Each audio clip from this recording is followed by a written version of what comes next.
Hi, comic fans. Welcome to suddenlycomics.com.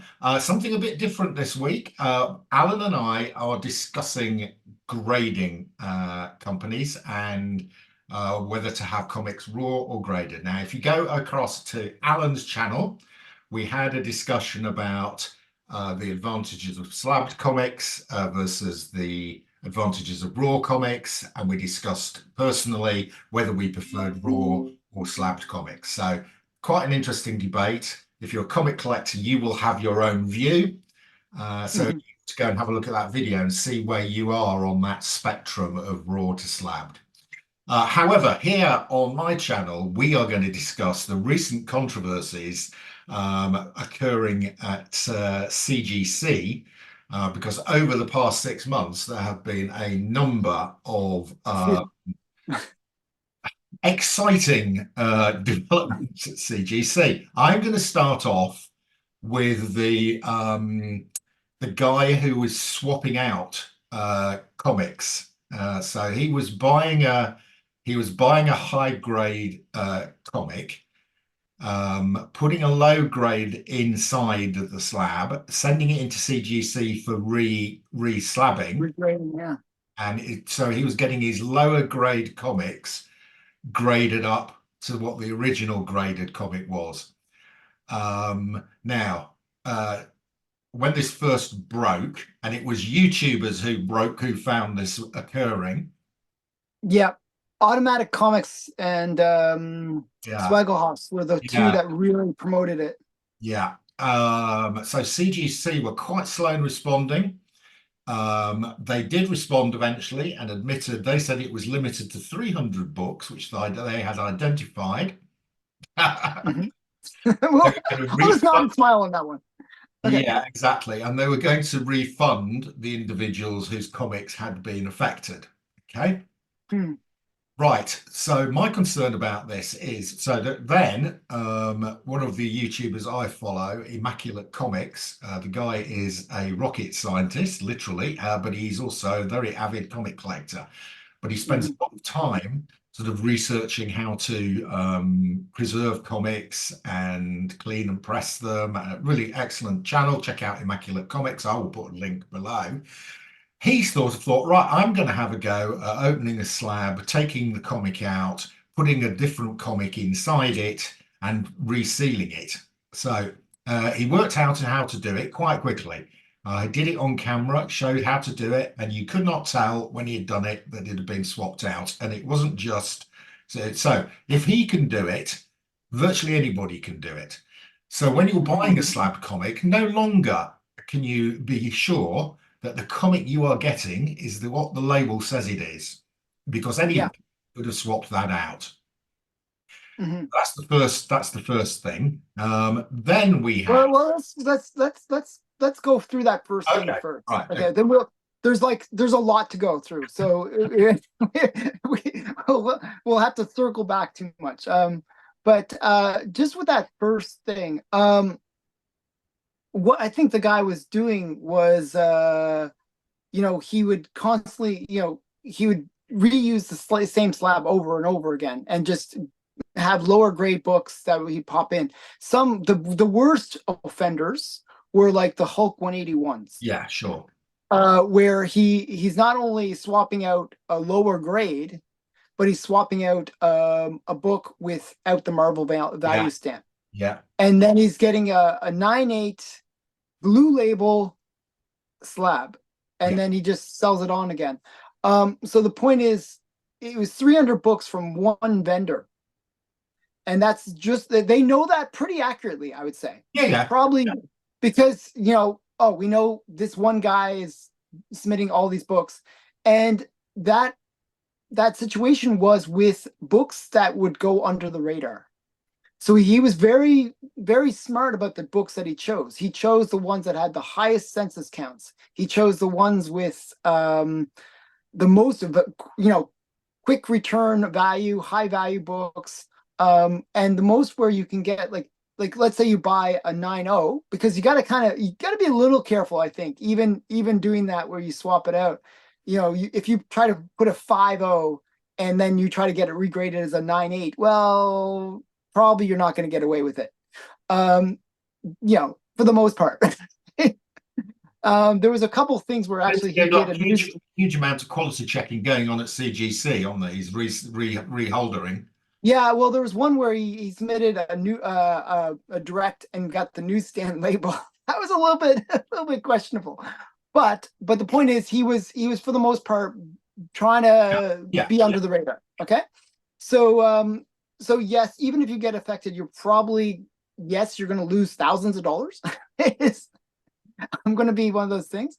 But I would say if you're a collector who's bought kind of more of the obscure stuff, you're more likely to be safe.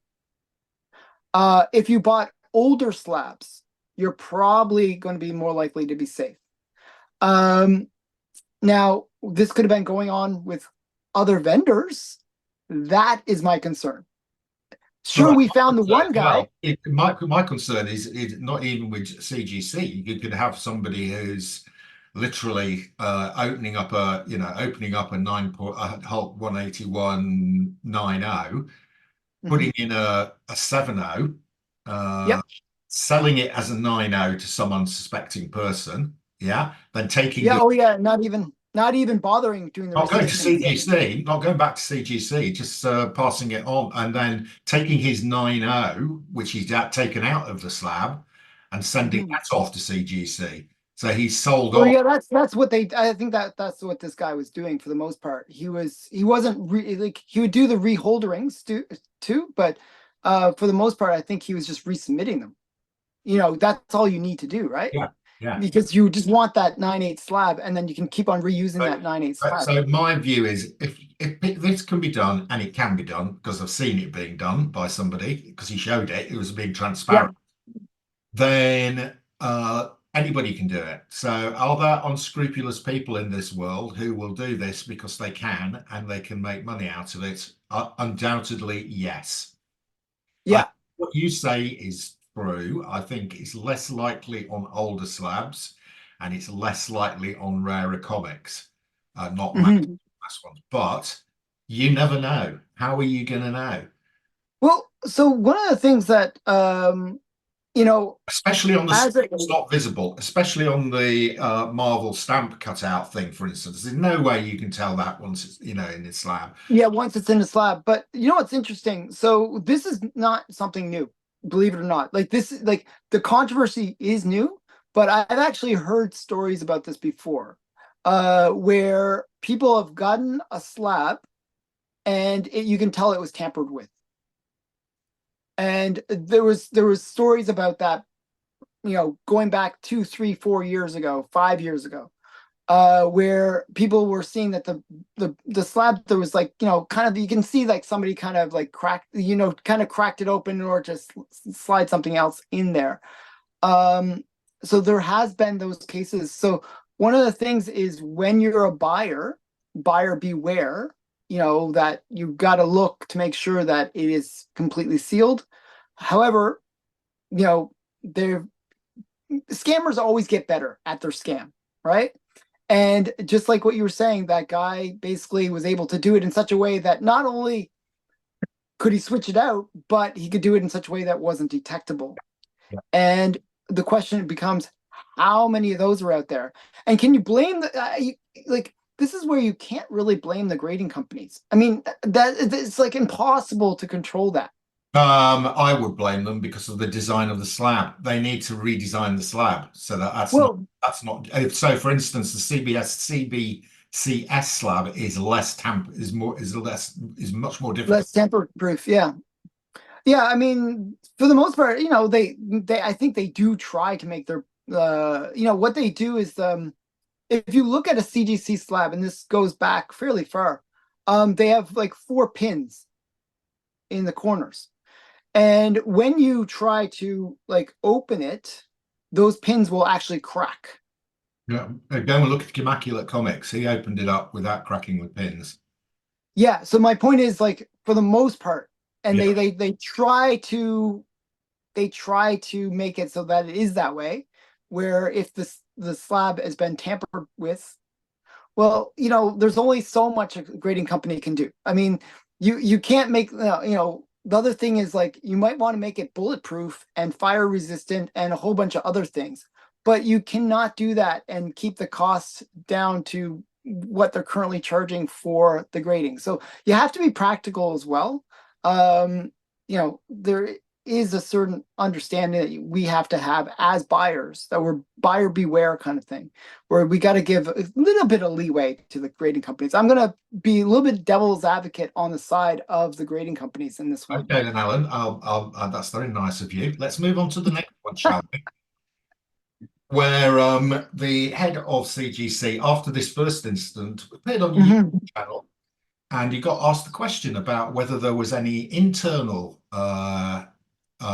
things going on with internal members of staff swapping things out, and he said absolutely categorically no.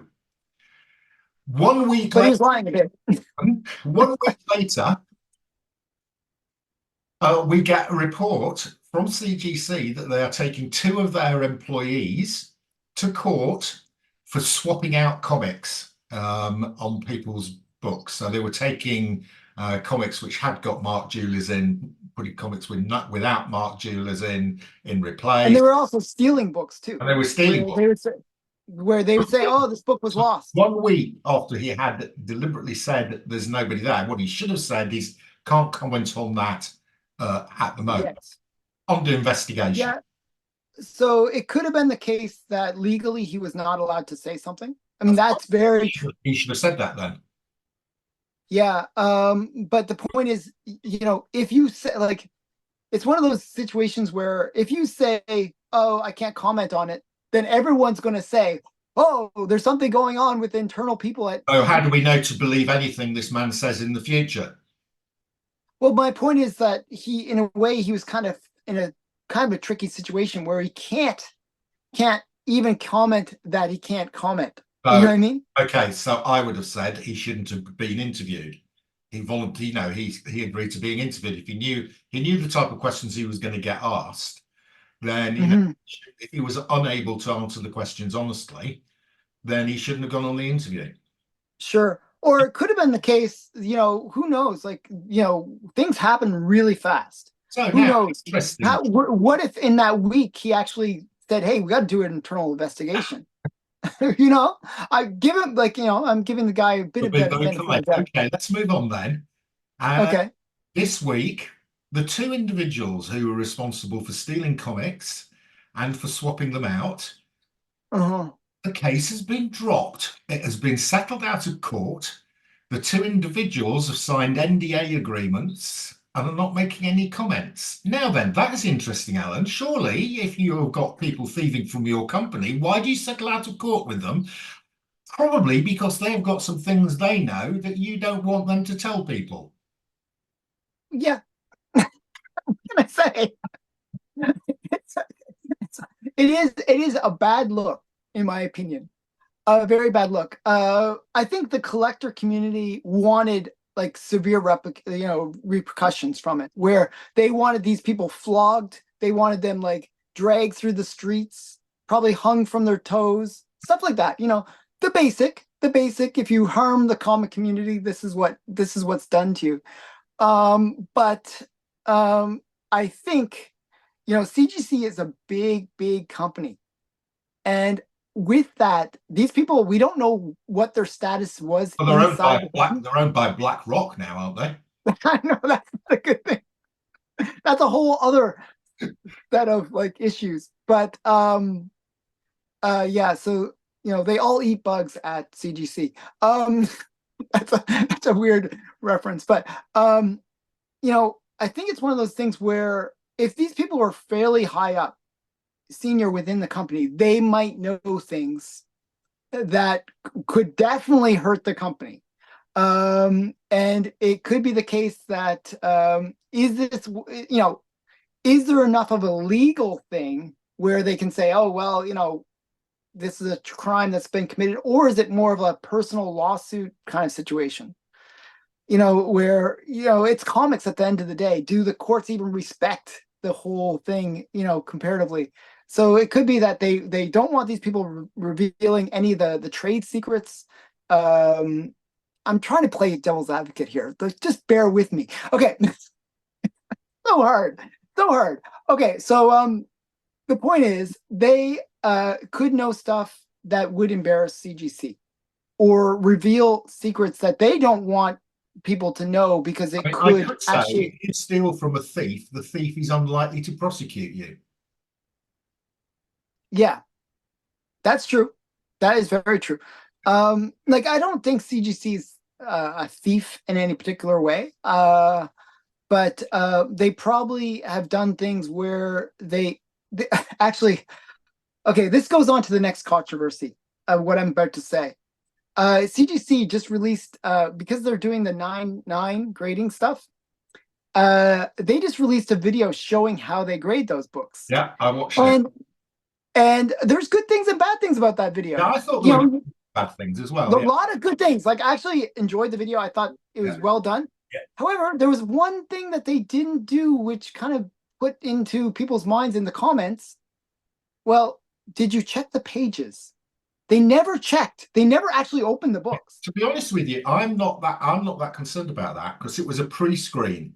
So I know. It's a pre-screen. What the guy was doing pre-screening. Right from the publisher, right? Yeah, he was pre-screening. He wasn't doing the grading. He was pre-screening for grading, right? So yeah, okay. They would have checked the content. I hope they'd have checked the content where they'd have gone inside. He knows what most. So he was looking for printer fault, printer things that will either get it through the pre-screening or not get it. Yeah, through so I'm less concerned about that. I to be honest, I didn't mind that video, and it didn't. I was okay with it. The comments were pretty fun. Yeah. There's quite a lot of comments have been deleted. But you know what's funny? I just was doing a trade with Big B McFly, okay, and this is I think an issue that happened with that CGC video, and we were looking at one of the comics and it had a spine split.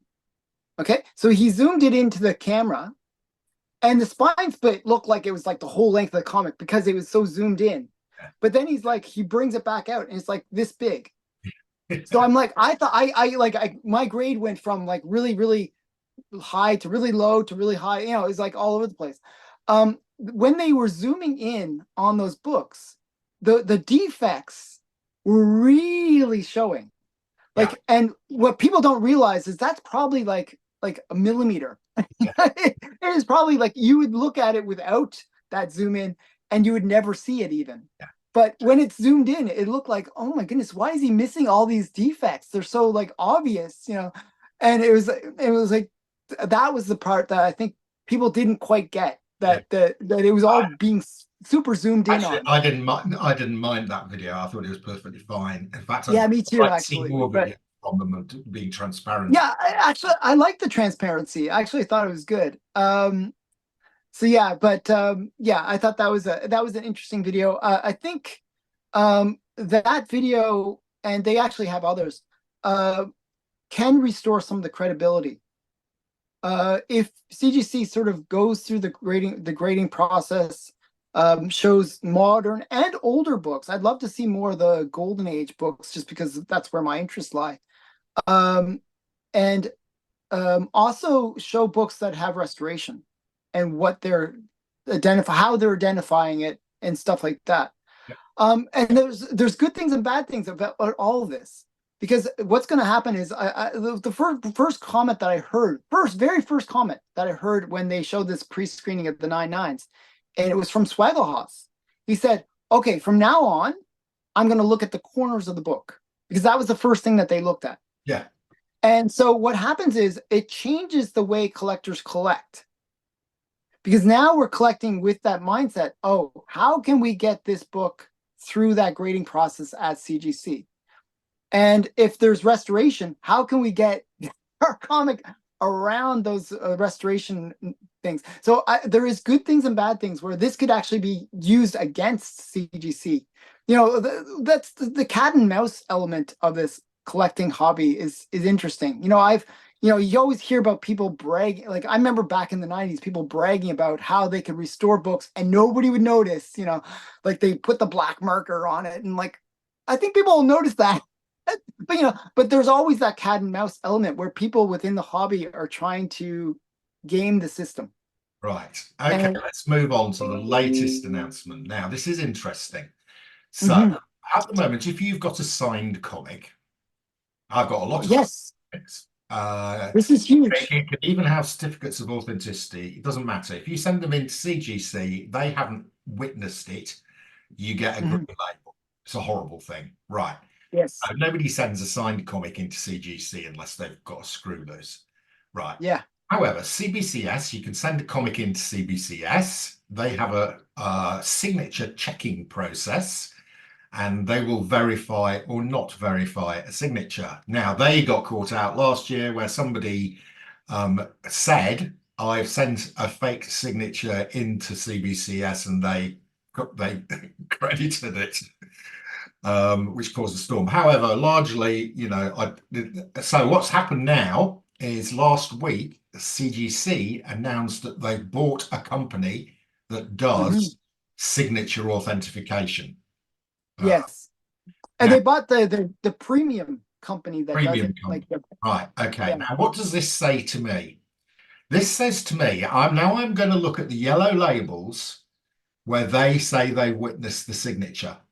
So they have people that they say, you go off to this convention and you will be our official witnesser to this signature. Let me Mhm. ask you a question. If there are corrupt people within CGC, which we know there were, Yes. what is to stop the person who has been missing Witnessing, signatures from falsely witnessing. missing signatures? Nothing.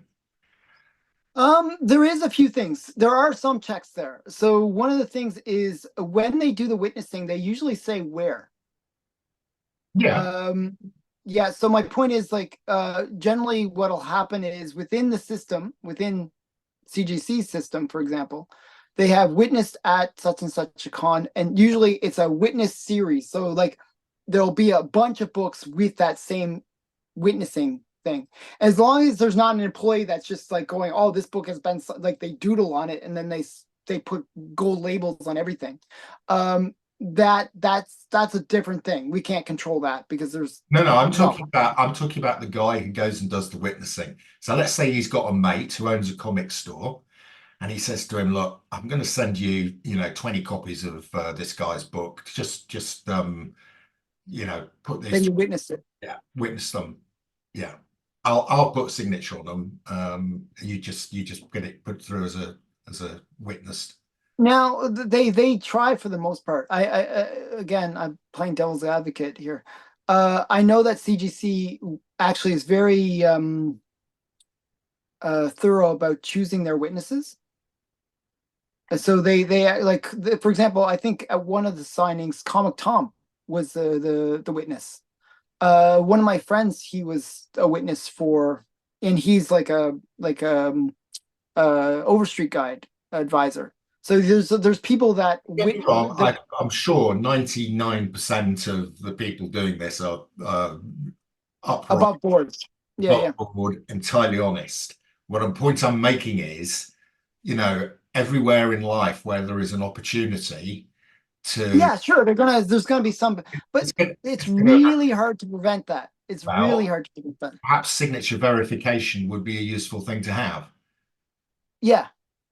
So I mean they're gonna be using that algorithm that they have. It's like I think it has like several million signatures within the algorithm.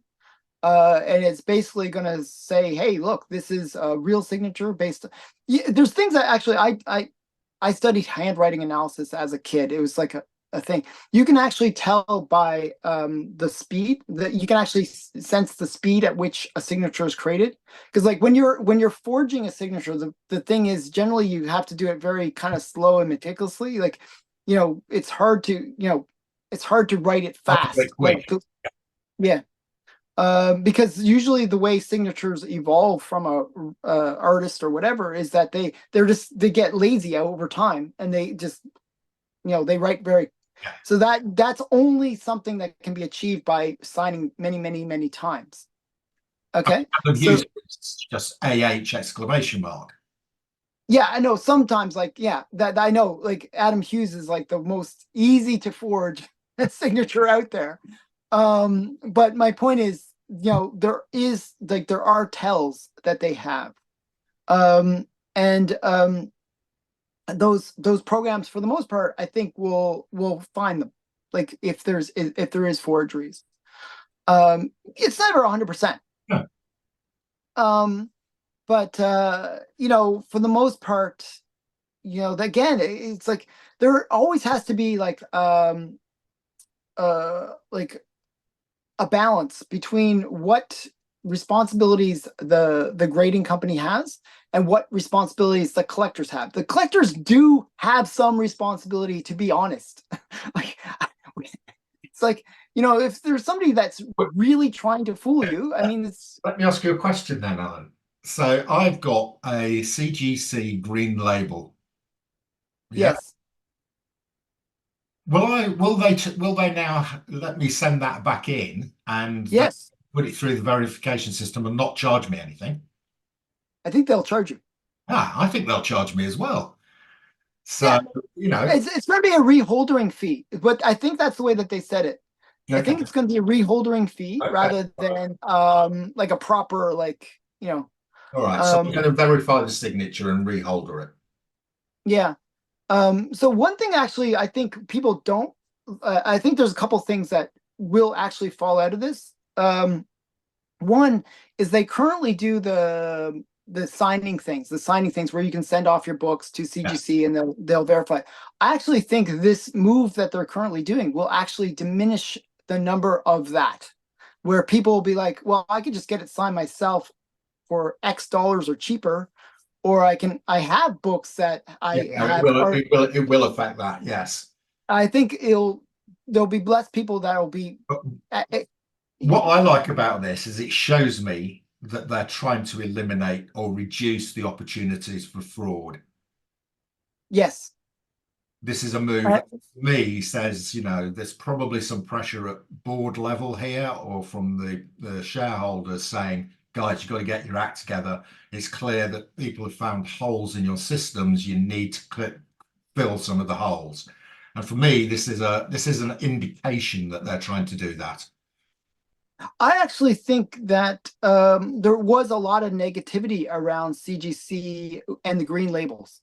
Yeah, People really didn't like the fact that, hey, I got this book signed. I was there. Sure, I'm the witness, Yeah, and then I get a green label. Come on, it's obvious that it's and there was a lot of negativity about that. There is also the corporate thing where they want to compete against CBCS. CBCS, especially every time there was a scandal, there was more reason for people to go over to CBCS. So there has always been that, and this will definitely affect CBCS. CBCS, this was their one way that they were superior to CGC. yeah.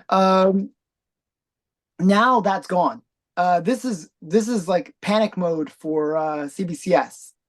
One thing that Swagelhaus said, and I actually think that this was my thinking as well, was I always thought the reason that they didn't give the gold label to unverified signatures was a more of a like a stance upon like we want to make sure that every gold label is witnessed.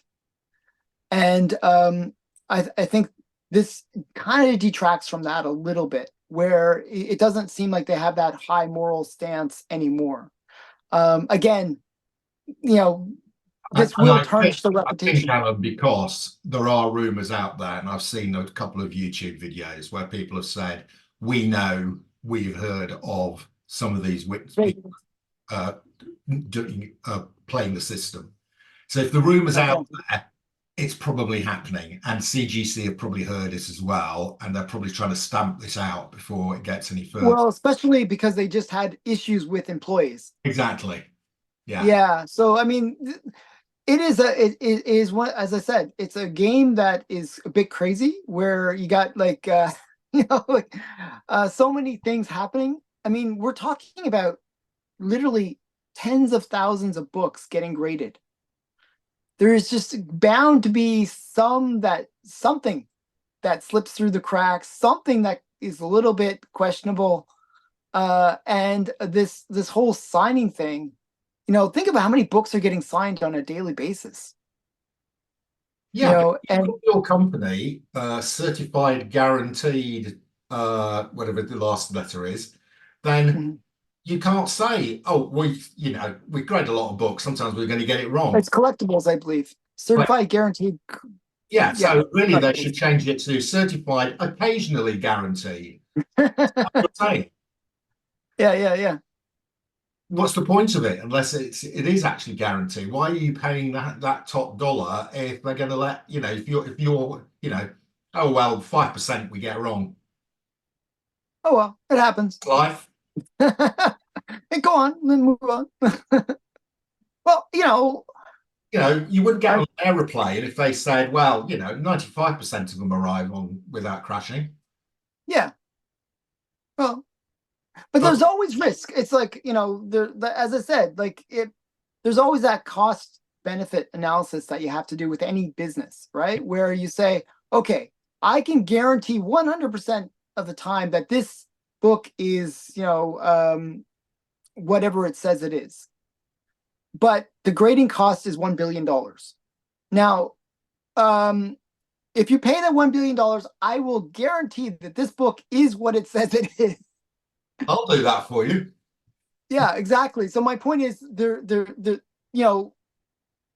you lower that down to $30, what ends up happening is 100% guarantee, and it gradually goes down to what a $30 guarantee would be. So, right. So what you're saying is they should be telling us then. They should be saying 99.8% we're going to get right. It's like what's the ivory soap? Where it's like 99% pure or something. The rest is toxic waste. But I think there is that element, right? Where we have to be, be understanding that, they can't be 100%. Yeah, okay. It's a question of whether it's 0.001% or whether it's 1%. Big difference. Yeah, and the goal is for them to get as close to that 100% as possible. They know that they'll never get to it because there are, like, it's, as I said, it's a cat and mouse game. It's people deliberately trying to skirt around your system, use every little. I mean, I do agree with what you said. I used to be in boring industry, and I was always responsible for stock value and stock accuracy. Yeah.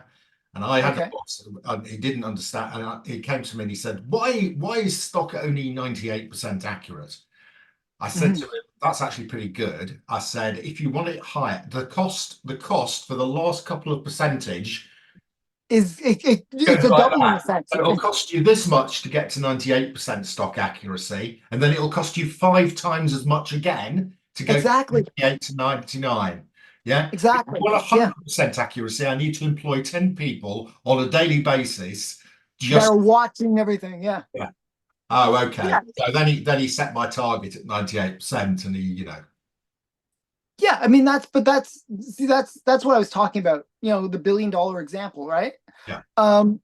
So I think people sometimes have a bit rose tinted glasses going on where they think, oh, this, it is like perfect every time. Well, it's real life. Real life isn't perfect. So I always give a bit of leniency because I'm a business owner. I know what, like even with my own business, there's things that happen. You cut corners, Alan. I don't cut corners, but sometimes the employees do. And it drives me crazy. I'm like, so what I'll do, actually, this is the kind of business that I run, where if my employee cuts the corner, I'll actually replace the work, redo it, just to make it so that it is at that higher level. And I do that a lot, and it costs me a fortune.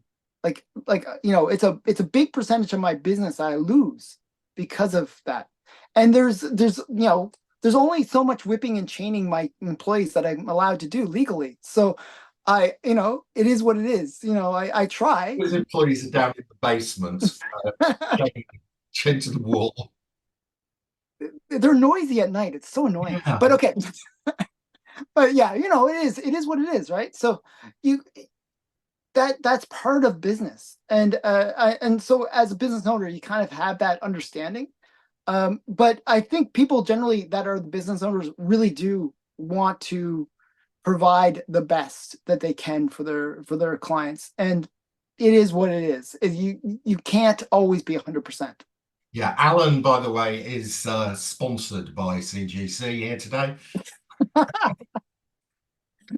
They have agreed to give him 50 free slabs for his very generous view of their behavior. Anyway, no bribery occurring here at all. Mhm. Guys, I wish CGC hint hint. I hope you've enjoyed this lively discussion. Whether you're a bit of a cynic like me, or whether you're Yeah, a pragmatist like Alan, yeah. or whether you're in between. So there we go. Hope you've enjoyed our special set of shows about grading. Mhm. That's your lot. See ya again soon.